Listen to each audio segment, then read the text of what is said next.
Bismillahirrahmanirrahim. Assalamualaikum warahmatullahi wabarakatuh. Alhamdulillahi rabbil alamin.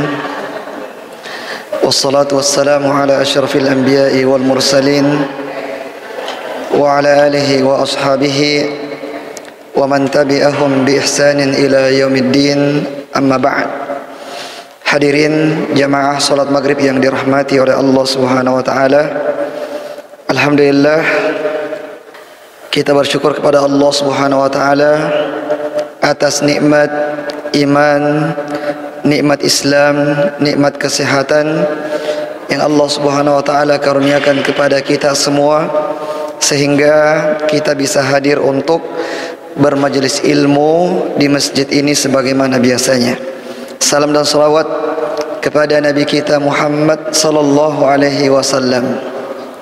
Jamaah salat maghrib yang dirahmati oleh Allah Subhanahu wa taala, kita melanjutkan pembahasan kita dari kitab yang berjudul Qisasul Anbiya'i Al-Qasasul Haq, kisah-kisah yang benar terkait kisah para nabi-nabi Allah Subhanahu wa taala, yang dikarang oleh Syekh Abdul Qadir Syaibatul Hamdi rahimahullahu ta'ala.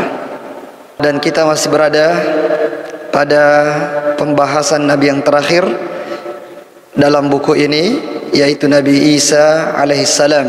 Nah, dan pada pertemuan yang lalu kita sudah sebutkan bagaimana munculnya kitab-kitab Injil yang sangat banyak setelah meninggalnya atau setelah diangkatnya ke langit Nabi Isa alaihissalam, dan kemudian oleh gereja ditetapkan hanya 4 saja ya kitab Injil yang menjadi rujukan, yaitu Injil Matius, Injil Lukas, Yohanes, dan apa lagi satu? Markus. Ya, Injil Markus.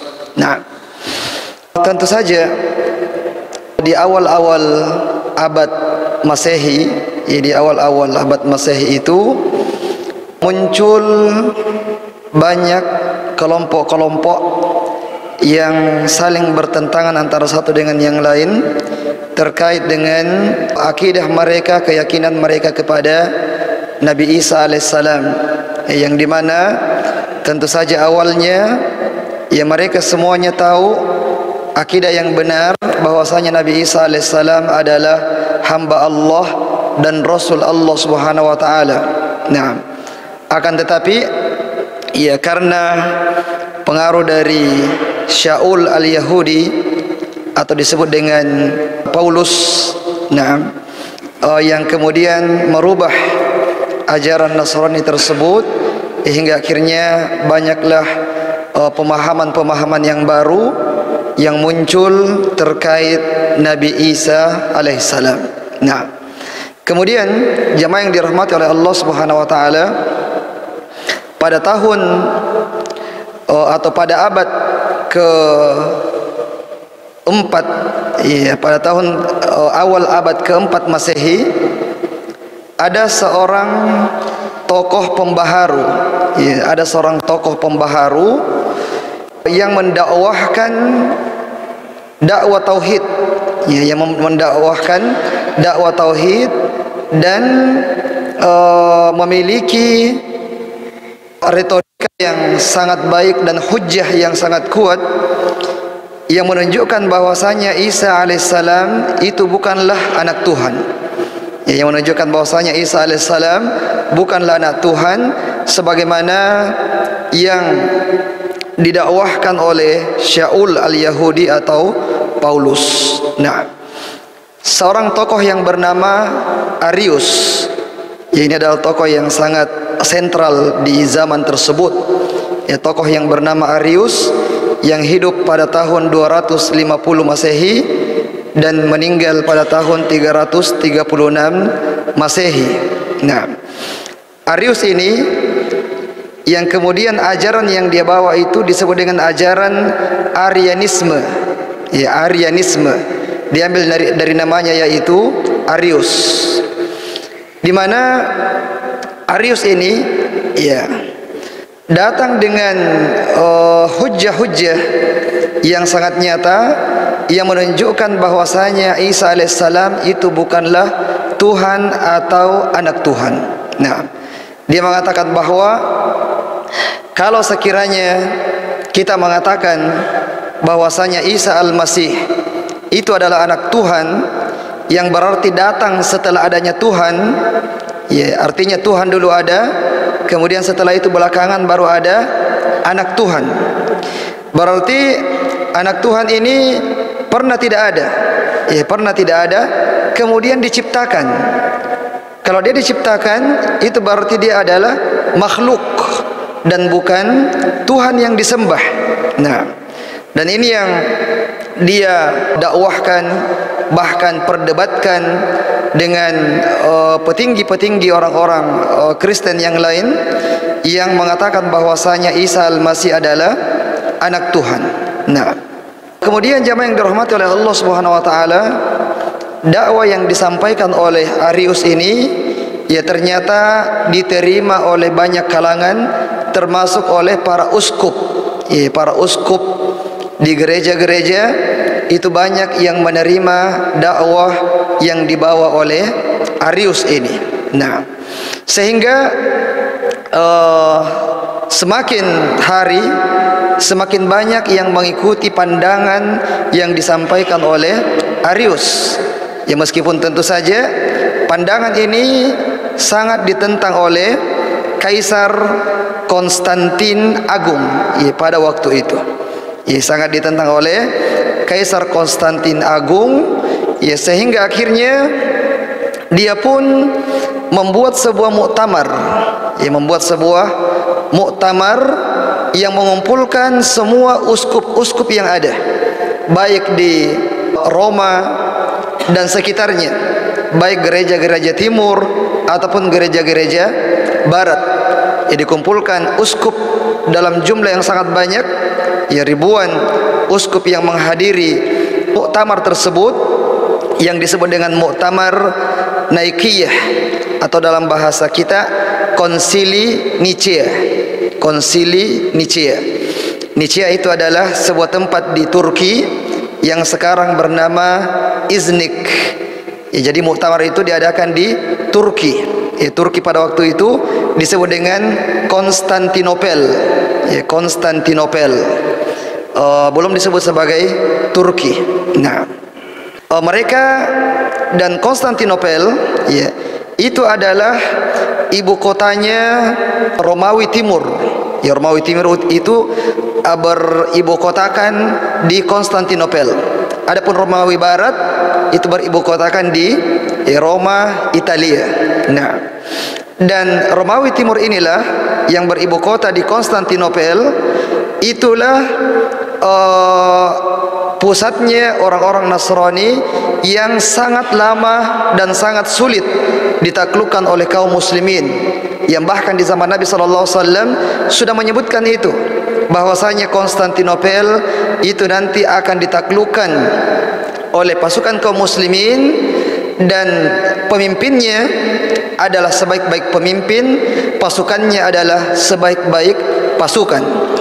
Jadi setelah meninggalnya Nabi SAW itu banyak ekspansi-ekspansi yang dilakukan oleh kaum muslimin untuk menaklukkan Konstantinopel, tapi tidak ada yang berhasil. Mulai dari zamannya Khulafaur Rasyidin, berpindah ke zamannya dinasti Umayyah, berpindah ke zamannya dinasti Abbasiyah, tidak ada yang bisa. Nanti di zaman dinasti Utsmaniyah yang dipimpin oleh Muhammad Al-Fatih, ya, barulah kemudian Konstantinopel itu berhasil ditaklukkan oleh kaum muslimin. Nah, karena memang kerajaannya yang sangat kuat di sana. Jadi muktamar ini atau konsili Nicea ini ya diadakan di Nicea di Turki pada tahun 325. Nah, pada tahun 325. Kemudian ya mereka membicarakan terkait isu yang dibawa oleh Arius. Ya, apakah Isa bin Maryam itu adalah anak Tuhan, ataukah Isa bin Maryam itu adalah hamba Allah? Nah, kemudian ya setelah diadakan voting, ya ternyata 318 uskup, ya 318 uskup mereka nasara al-madhhab al-akhir wa huwa al-qawlu bi uluhiyatil masih alladhi kana ibtada'ahu Shaul. Ya, 318 uskup mereka mendukung ya pendapat Shaul atau Paulus yang mengatakan bahwasanya Isa bin Maryam adalah Tuhan atau anak Tuhan. Dan yang lainnya yang berjumlah 1730, jumlahnya banyak sekali, 1730 uskup mereka mengatakan bahwasanya Isa bin Maryam adalah hamba Allah. Isa bin Maryam adalah hamba Allah. Tapi yang disayangkan adalah karena memang ya dari awal Kaisar Konstantin Agung ini ya dia meyakini bahwasanya Isa bin Maryam itu adalah Tuhan atau anak Tuhan. Akhirnya meskipun perbandingan yang sangat banyak dan sangat tajam itu ya, tapi perkataan mereka tidak didengarkan. Ya, justru Konstantin yang Agung ini lebih memilih ya, pendapat uskup yang jumlahnya lebih sedikit, 318 banding 1730. Ini perbandingan 5 kali lipat, ya, bahkan lebih, ya, 1 banding 5 atau bahkan 1 banding hampir 1 banding 6. Nah, tapi ya kemudian Kaisar Konstantin Agung akhirnya ya lebih memilih pendapat yang mengatakan bahwasanya Isa bin Maryam itu adalah anak Tuhan. Maka pada muktamar tersebut ditetapkanlah sebuah akidah bagi mereka yang disebut dengan Tritunggal atau Trinitas. Ya, kita sering dengarkan itu kalimat Trinitas atau Tritunggal. Nah, kemudian jamaah yang dirahmati oleh Allah Subhanahu wa taala, juga dalam muktamar tersebut lahirlah sebuah syahadat yang disebut dengan syahadat Nicea. Ya, syahadat Nicea. Jadi mereka juga ada syahadat. Bagaimana bunyi syahadat Nicea itu? Ya, bunyinya adalah aku percaya akan satu Allah, Bapa yang Maha Kuasa, pencipta langit dan bumi dan segala sesuatu yang kelihatan dan yang tidak kelihatan, dan kepada satu Tuhan Yesus Kristus, anak Allah yang tunggal, yang lahir dari Bapa sebelum segala abad, Allah dari Allah, terang dari terang, Allah benar dari Allah benar, dilahirkan bukan dijadikan, sehakikat dengan Bapa, selevel dengan Bapa, dan olehnya segala sesuatu dijadikan, yang untuk kita manusia dan untuk keselamatan kita telah turun dari surga dan menjadi daging Roh Kudus dari perawan Maria dan menjadi manusia. Dia disalibkan bagi kita di bawah pemerintahan Pontius Pilatus, menderita dan dikuburkan, dan pada hari ketiga ia bangkit menurut kitab suci. Ia naik ke surga, duduk di sebelah kanan Bapa, dan ia akan datang kembali dengan mulia mengadili orang yang hidup dan yang mati, dan kerajaannya takkan berakhir. Ya, itu bunyinya syahadat Nicea. Panjang ya. Iya, kalau syahadat kita la ilaha illallah Muhammadar Rasulullah. Ini panjang ini. Masih ada. Aku percaya akan Roh Kudus, Tuhan yang menghidupkan, yang berasal dari Bapa, yang bersama dengan Bapa dan Putra disembah dan dimuliakan, yang telah berfirman melalui para nabi. Itulah isi daripada perjanjian Nicea, dan itulah isi dari Trinitas atau Tritunggal. Jadi Tritunggal itu sederhananya bukan 3 Allah. Ya, mereka tidak mengakui 3 Allah, tapi satu Allah dalam 3 pribadi. Jadi tetap satu Allah tapi 3 pribadinya. Setiap pribadi tidak terpisah, tapi juga bukan sekadar 3 aspek dari satu pribadi. Paham tidak? Ya, saya saja tidak paham ini. Yang jelas Ya, kata mereka bahwa ini memang Trinitas itu sulit diterima oleh logika, hanya dipahami oleh Allah saja. Ya, seperti itu. Nah, ala kulli hal, ya itu bunyi dari syahadat Nicea. Nah, kemudian ya setelah berakhirnya Muktamar Nicea, kemudian Kaisar Konstantin yang agung ini mengumpulkan yang 318 uskup tadi yang berpandangan bahwasanya Isa bin Maryam adalah anak Tuhan, mengadakan majelis khusus. Ya, majelis khusus yang dimana mereka menyepakati pada waktu itu untuk memeriksa 4 Injil yang ada, yaitu Injil Matius, Markus, Lukas dan Yohanes, untuk kemudian disatukan. Dalam artian kalau ada yang berbeda-beda, ada pertentangan, maka dirubah pertentangan tersebut, dan harus sesuai dengan apa yang diharapkan oleh Kaisar Konstantin yang agung. Sehingga ya semuanya harus menyatakan bahwasanya Isa bin Maryam adalah anak Tuhan. Dan setelah disepakati dan setelah direvisi, setelah dirumuskan berdasarkan perintah Kaisar Konstantin yang agung, akhirnya sang kaisar ini memberikan ultimatum bahwasanya tidak ada yang boleh merujuk kepada Injil apapun kecuali keempat Injil ini. Dan semua yang menyalahi keyakinan sang raja, yang meyakini bahwasanya Isa bin Maryam adalah hamba Allah, maka dia harus dibunuh. Ya, dia harus dibinasakan, atau paling tidak dia harus diusir. Nah, akhirnya pengikut Arius yang uskup yang sangat banyak itu, yang jumlahnya ribuan, ya mereka harus mendapatkan perlakuan yang keras. Ya, sebagian mereka dibunuh, ya, dan sebagian di antara mereka akhirnya merubah keyakinannya.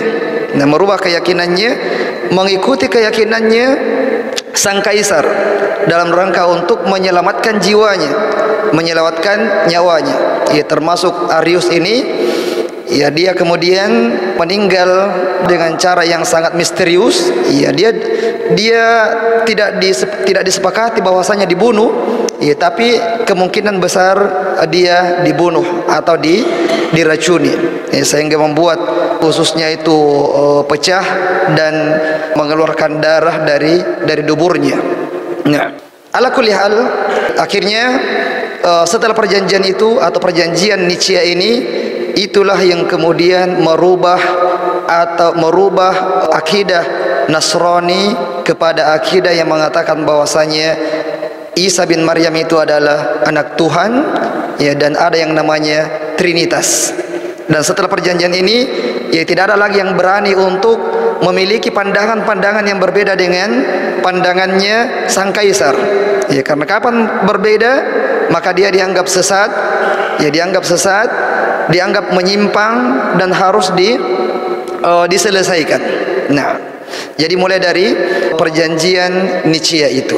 Nah, jadi jemaah yang dirahmati oleh Allah Subhanahu wa taala, wa min hadat tarikh, sejak tanggal itu hurrimat mukhalafatu hadzal madhhab, diharamkan menyelisihi madhab ini, ya, madhabnya sang kaisar ini, wa hurubu mukhalifihi, dan harus diperangi orang-orang yang menyelisihinya, wa hurrimal amalu bi ayyi injilin, dan haram mengamalkan Injil apapun, adal anajilil arba'ah, kecuali Injil yang 4, yaitu Matius, Markus, Lukas dan Yohanes. Ya, sejak perjanjian Nicea itu. Nah, jemaah yang dirahmati oleh Allah Subhanahu wa taala, ya, jadi terkait ini, ya pertentangan yang sangat banyak di awal-awal abad Masehi, ya Allah Subhanahu wa taala sebutkan hal tersebut. Allah mengatakan, "Ma kana lillahi an yattakhidha min waladin." Ya, tidak pantas bagi Allah itu untuk memiliki anak. Maha suci Allah. Idza qada amran fa inna ma yaqulu lahu kun fayakun. Kalau Allah menghendaki sesuatu, cukup bagi Allah mengatakan jadilah, maka dia pun akan jadi. Wa innallaha rabbi wa rabbukum fa'budu, dan Allah adalah Tuhanku dan Tuhan kalian, maka sembahlah dia.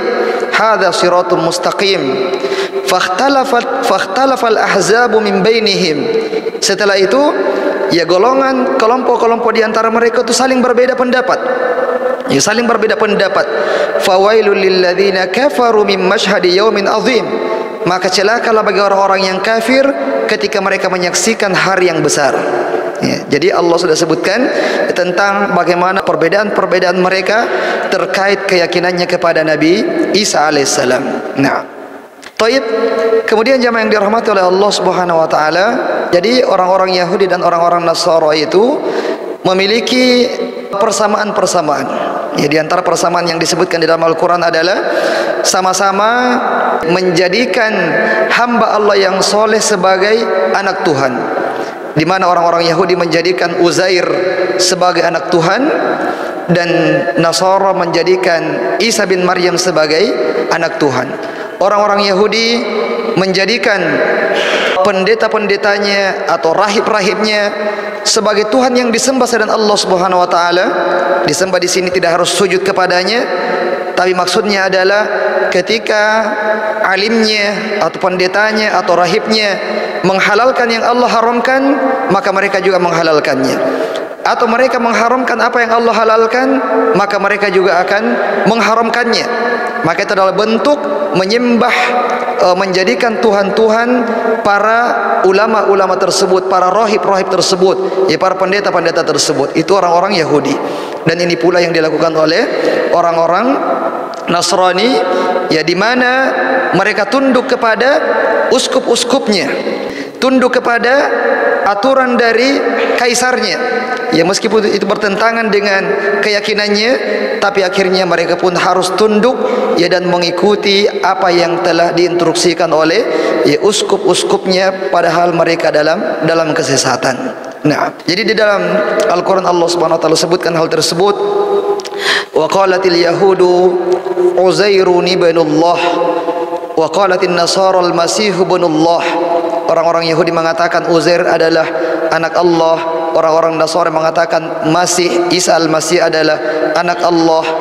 Ya kemudian ittakhadhu ahbarahum wa ruhbanahum arbaban min dunillah. Mereka menjadikan para tokoh-tokohnya, para ulamanya, para pendetanya itu sebagai Tuhan yang lain yang disembah selain Allah Subhanahu wa taala. Dan maksud daripada Tuhan yang disembah di sini adalah itu tadi, menghalalkan apa yang mereka haramkan dan mengharamkan apa yang ya Allah halalkan bagi mereka. Baik. Jamaah yang dirahmati oleh Allah Subhanahu wa taala, ya kemudian ternyata keyakinan seperti ini juga diikuti oleh orang-orang musyrik di zaman Nabi sallallahu alaihi wasallam atau sebelum diutusnya Nabi sallallahu alaihi wasallam, di mana ya mereka juga menganggap atau mengklaim bahwasanya malaikat-malaikat itu adalah anak-anaknya Allah. Ya mereka mengatakan bahwasanya malaikat itu adalah putri-putrinya Allah Subhanahu wa taala. Nah, mereka mengatakan bahwa wa asyara tabaraka wa ta'ala ila sakhafati uquli ba'di musyrikil arab idh kanu ya'taqiduna anna al malaikata banatullah. Ya mereka meyakini bahwa malaikat itu adalah putri-putrinya Allah. Walamma su'ilu man ummahatul malaika, pada saat mereka ditanya siapa ibunya, ya siapa ibunya malaikat, faqalu syarifatul jin. Ya mereka mengatakan ibunya adalah jin-jin yang mulia. Subhanallah. Nah, jadi bapaknya malaikat adalah Allah, ibunya malaikat adalah jin-jin yang mulia. Ya kemudian malaikat itu adalah putri-putrinya Allah Subhanahu wa taala. Nauzubillah. Nah, ta'ala Allahu amma yaqulun. Nah. Taib. Jadi orang-orang musyrik ya ternyata juga memiliki akidah yang mirip dengan akidahnya Yahudi dan akidahnya orang-orang Nasara yang mengatakan bahwasanya Allah punya anak. Ya, tapi yang dikatakan oleh orang-orang musyrik ini ya lebih parah lagi. Ya karena ya mereka menganggap bahwasanya istrinya Allah adalah para jin itu. Ya bagaimana mungkin sementara mereka adalah ciptaannya Allah Subhanahu wa taala. Nah, Jadi jamaah yang dirahmati oleh Allah Subhanahu wa taala, di dalam Al-Qur'an dan juga hadis terdapat banyak dalil yang membantah ya bahwasanya Allah itu memiliki anak. Nah, di antaranya adalah firman Allah Subhanahu wa taala, wa qalu ittakhadallahu walada. Mereka mengatakan Allah memiliki anak. Subhanahu ballahu ma fis samawati wal ard. Maha suci Allah, bahkan miliknya segala apa yang ada di langit dan di bumi. Ya, segala sesuatu yang ada di alam semesta ini, yang kecil, yang besar, yang nampak, yang tidak nampak, semuanya adalah milik Allah, kepunyaan Allah, ciptaan Allah Subhanahu wa taala. Tidak ada anaknya Allah. Allah tidak punya anak, tidak punya istri, tidak punya Tuhan yang lain. Ya, Allah satu-satunya, Allahu al-ahad as-samad, lam yalid wa lam yulad wa lam yakul lahu kufuwan ahad. Nah, dan juga ya firman Allah Subhanahu wa taala, wa qulil hamdulillahilladzi lam yattakhidh waladan wa lam yakul lahu syarikun fil mulki wa lam yakul lahu waliyyun minadh-dhulli wa kabbirhu takbira. Dan katakanlah segala puji bagi Allah yang tidak beranak dan tidak punya pula syarik, saingan dalam kerajaannya. Nah, walam yakul lahu waliyyun minadh-dhulli. Nah, begitu pula dalam surah Maryam yang lebih tegas lagi, Allah mengatakan, wa qalu ittakhadhar rahmanu walada. Mereka orang-orang Nasara mengatakan Allah itu memiliki anak. Laqad ji'tum syai'an idda. Sungguh kalian telah datang dengan kemungkaran yang sangat besar. Takadus samawatu yatafattarna minhu. Hampir-hampir langit itu runtuh. Wa tanshaqqul ardu, dan bumi ini terbelah. Wa takhirrul jibalu hadda, dan gunung itu hancur. Anda'u lirrahmani walada, karena mereka mengatakan bahwa Allah itu memiliki anak. Wa ma yanbaghi lirrahmani ayyattakhidha walada, dan tidak pantas bagi Allah untuk kemudian memiliki anak. In kullu man fis samawati wal ardi illa atir rahmani abda. Semua yang ada di langit dan di bumi itu akan kembali kepada Allah sebagai seorang hamba. Ya, sebagai seorang hamba, bukan sebagai seorang Tuhan, bukan sebagai seorang anak atau seorang istri. Nah, kemudian ya juga firman Allah Subhanahu wa taala, wa qalu ittakhadhar rahmanu walada subhanahu bal ibadu mukramun. Mereka mengatakan Allah punya anak, maha suci Allah. Mereka itu yang dianggap sebagai anak, mereka adalah hamba-hamba yang mulia. Ya, hamba tapi mulia. Siapa itu Uzair? Siapa itu Isa bin Maryam? Siapa itu malaikat?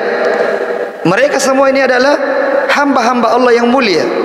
Uzair adalah seorang alim, seorang ulama Bani Israel yang hidup di zaman setelah meninggalnya Nabi Musa alaihissalam, yang menghafalkan kitab Taurat, ya, yang menuliskan kitab Taurat, yang mengajarkan kitab Taurat.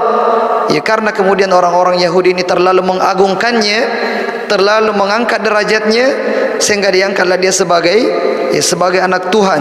Nah, Isa bin Maryam apalagi, dia adalah nabi, dia adalah ruh yang Allah tiupkan kepada Maryam alaihissalam. Dia adalah kalimatullah alqaha ila Maryam. Dia adalah hamba Allah yang mulia. Malaikat juga, ya, malaikat adalah hamba-hamba Allah yang mulia. Tapi kemudian mereka menganggapnya, mengklaimnya sebagai anak-anaknya Allah Subhanahu wa taala. Nah, Taib. Kemudian di ayat yang lain dalam surah Al-Jin Allah mengatakan, wa annahu ta'ala jaddu rabbina mattakhadha sahibatan wala walada. Ya, para jin pun tahu ya bahwasanya Allah itu tidak memiliki istri dan juga tidak memiliki anak. Ini perkataannya para jin. Ya, tapi banyak manusia yang kemudian ya, salah dalam hal tersebut. Nah, Taib, kemudian ayat-ayat yang sangat banyak ya, yang menunjukkan, membantah bahwasanya Allah Subhanahu wa taala itu memiliki anak. Nah, kemudian jamaah yang dirahmati oleh Allah Subhanahu wa taala, ya, di antara bukti bagaimana sesatnya berfikir orang-orang musyrik di zaman Nabi sallallahu alaihi wasallam yang mengatakan bahwasanya malaikat itu adalah anak-anak Allah Subhanahu wa taala, disebutkan dalam surah An-Nahl. Ya, Allah Subhanahu wa taala berfirman, "Wa yaj'aluna lillahil banati subhanahu wa lahum ma yashtahun." Dan mereka mengatakan bahwasanya Allah punya anak-anak perempuan, yaitu malaikat-malaikat. Maha suci Allah. Naam. Wa idza busyira ahaduhum bil untha dhalla wajhuhu muswaddan wa huwa kadhim. Padahal orang-orang musyrik sendiri, kalau diberikan kabar gembira kepadanya bahwasanya yang dilahirkan oleh istrimu itu adalah seorang anak perempuan, maka wajahnya akan menghitam, penuh dengan rasa malu dan penuh dengan rasa marah, tidak ridho. Kenapa perempuan?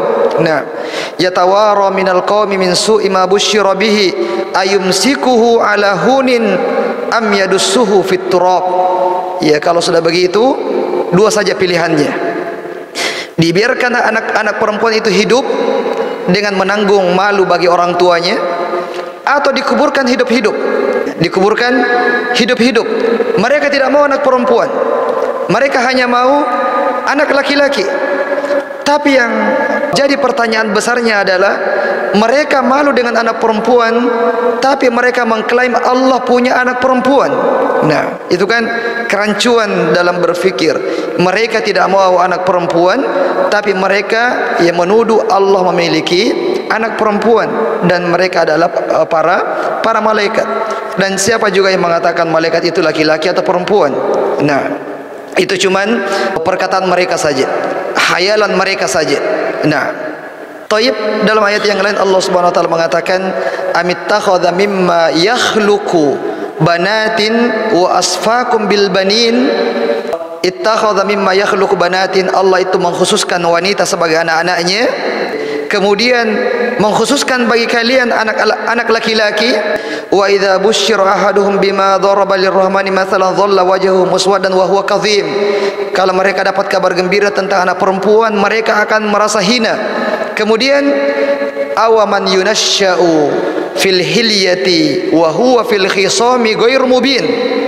Nah, apakah perempuan yang makhluk yang bernama perempuan yang hidup dalam perhiasan wa huwa fil khisami ghairu mubin, kalau bertengkar itu tidak jelas alasannya, tidak jelas kemarahannya, yaitu Allah menyifati perempuan dengan sifat tersebut, wa huwa fil khisami ghairu mubin, tidak jelas, ya, tidak jelas kemarahannya, tidak jelas perdebatannya.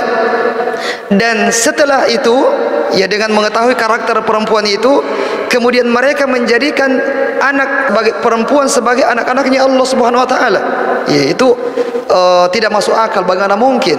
Nah, waja'alul malaikata alladzina hum ibadur rahmani inathan. Mereka mengatakan bahwasanya malaikat itu yang merupakan hamba-hamba Allah sebagai perempuan. Asyahidu khalqahum, apakah mereka menyaksikan bagaimana Allah menciptakan malaikat? Kenapa mereka terlalu berani mengatakan malaikat itu adalah wanita? Apakah memang mereka hadir pada saat diciptakan itu malaikat? Kalau misalnya kalau ada yang melihat orang yang dilahirkan, ya dia tahu ini jenis kelaminnya laki-laki atau perempuan. Ya, sehingga Allah mengatakan asyahidu khalqahum, apakah orang-orang musyrik itu menyaksikan penciptaan malaikat sehingga mereka berani mengatakan bahwasanya malaikat itu adalah perempuan? Satuktabu syahadatuhum wa yus'alun, persaksian mereka itu dicatat dan mereka akan ditanya nanti, dari mana kamu dapatkan kabar bahwasanya malaikat itu adalah ciptaan Allah yang berupa perempuan, dan dari mana kamu dapatkan kabar bahwasanya mereka itu adalah anak-anaknya Allah Subhanahu wa taala. Ini adalah kemungkaran yang nyata kepada Allah Subhanahu wa taala. Kemudian dalam hadis qudsi, ya tadi itu semuanya kita sebutkan ayat, ya kita sebutkan hadis qudsi. Allah mengatakan dalam hadis qudsi, qala Allahu kadzabani ibnu Adam wa lam yakun lahu dzalik. Anak cucu Adam, manusia itu telah mendustakan aku dan tidak sepantasnya mereka mendustakan aku. Wa syatamani wa lam yakun lahu dzalik. Mereka menuduhku dan tidak seharusnya mereka menuduhku. Fa amma takdzibuhu iyaya fa za'ama anni la aqdiru an u'idahu kama kana. adapun mereka mendustakan saya karena mereka tidak percaya bahwasanya saya mampu mengembalikan mereka seperti semula setelah mereka sudah menjadi tanah. Itu orang-orang musyrik dulu. Mereka mengingkari, bagaimana mungkin Allah membangkitkan kita kembali setelah kita sudah menjadi tanah, beratusan tahun, ribuan tahun kita meninggal dunia bersatu menjadi tanah. Bagaimana mungkin Allah membangkitkan kita lagi? Ini kata Allah, bentuk mereka mendustakan kemampuan saya. Nah, kemudian wa amma syatmuhu iyaya faqauluhu li waladun. Adapun bentuk mereka menghina saya, menuduh saya, mereka mengatakan bahwasanya saya itu punya anak. Fasubhani an attakhidha sahibatan aw waladan. Maha suci saya, kata Allah Subhanahu wa taala, ya, untuk menjadikan seorang istri atau seorang anak. Nah, Allah Subhanahu wa taala membantah hal tersebut. Nah, taib, jamaah yang dirahmati oleh Allah Subhanahu wa taala. Jadi ini adalah dalil-dalil dari Quran dan hadis yang membantah bahwasanya Allah Subhanahu wa taala itu memiliki anak, dan perkataan seperti ini adalah perkataan yang sangat berbahaya.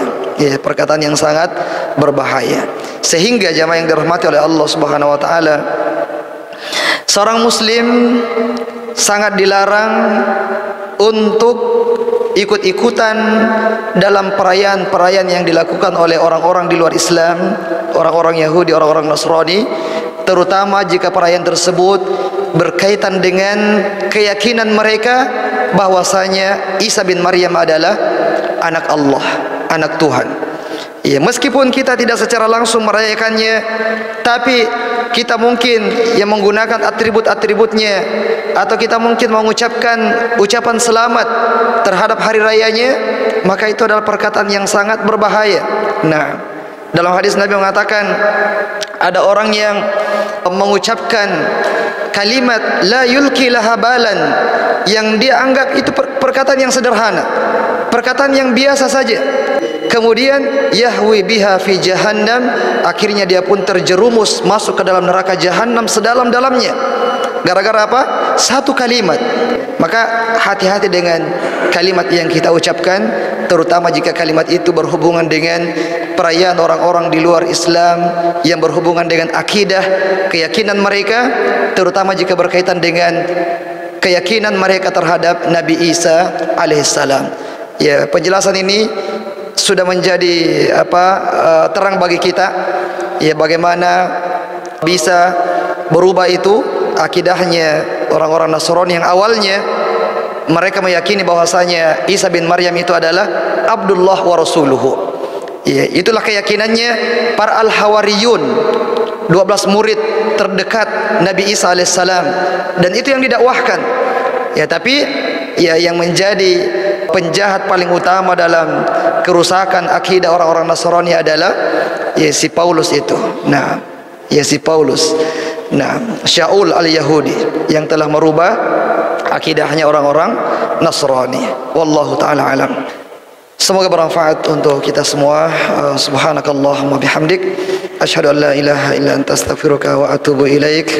Wa akhiru da'wana alhamdulillahi rabbil alamin. Wassalamualaikum warahmatullahi wabarakatuh.